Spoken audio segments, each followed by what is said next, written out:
किसान भाइयों नमस्कार। स्वागत है आपका हमारे YouTube चैनल धाकड़ एग्रीकल्चर में। किसान भाइयों, इस वीडियो में हम बात करने वाले हैं कि हम लहसुन की भंडारण क्षमता को कैसे बढ़ा सकते हैं।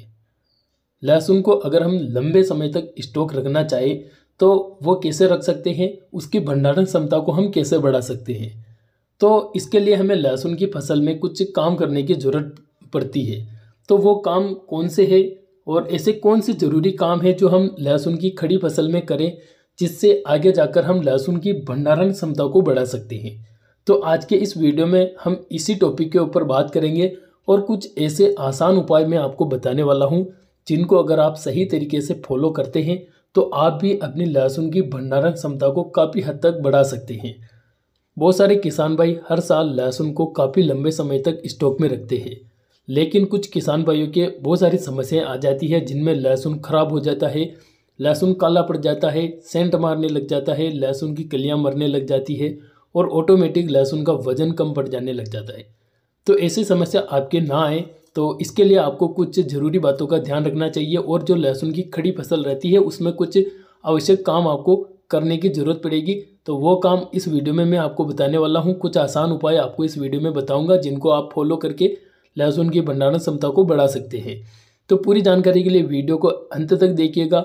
और वीडियो शुरू करें उससे पहले अगर आप हमारे चैनल पर पहली बार आए हैं या फिर चैनल को अभी तक आपने सब्सक्राइब नहीं किया है तो सबसे पहले चैनल को नीचे दिए गए लाल अक्षर के सब्सक्राइब बटन को दबाकर चैनल को जल्दी से सब्सक्राइब कर दीजिए, ताकि इसी प्रकार की नई नई जानकारियाँ आपको हमारे चैनल के माध्यम से आगे भी मिलती रहे।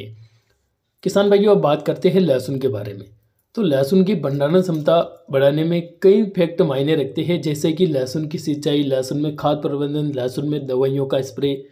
तो बारी बारी से हम सभी कारणों के ऊपर बात करने वाले हैं। तो सबसे पहले हम बात करेंगे, जब आप लहसुन की फसल की बुआई करते हैं तो बुआई से लेकर उसके हार्वेस्टिंग के बीच आप कितनी बार दवाइयों का स्प्रे कर रहे हैं।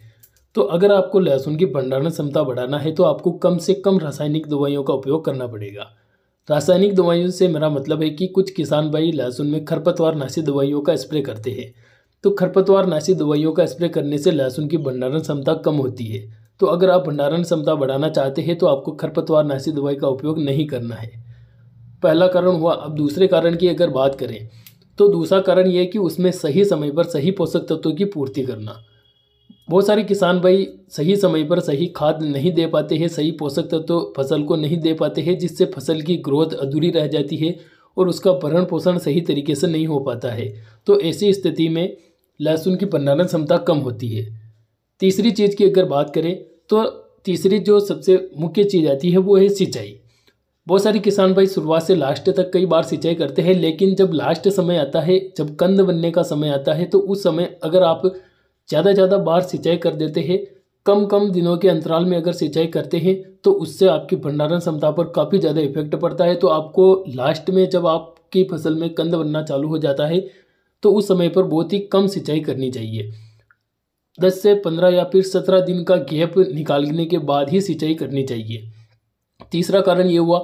चौथा सबसे प्रमुख कारण आता है कि बहुत सारे किसान भाई लहसुन को जो है जल्दी निकाल लेते हैं, भाव को देखते हुए जल्दी निकाल लेते हैं। तो कुछ किसान भाई बेच देते हैं, लेकिन कुछ नहीं बेच पाते हैं, तो वो फिर बिगड़ता है लहसुन।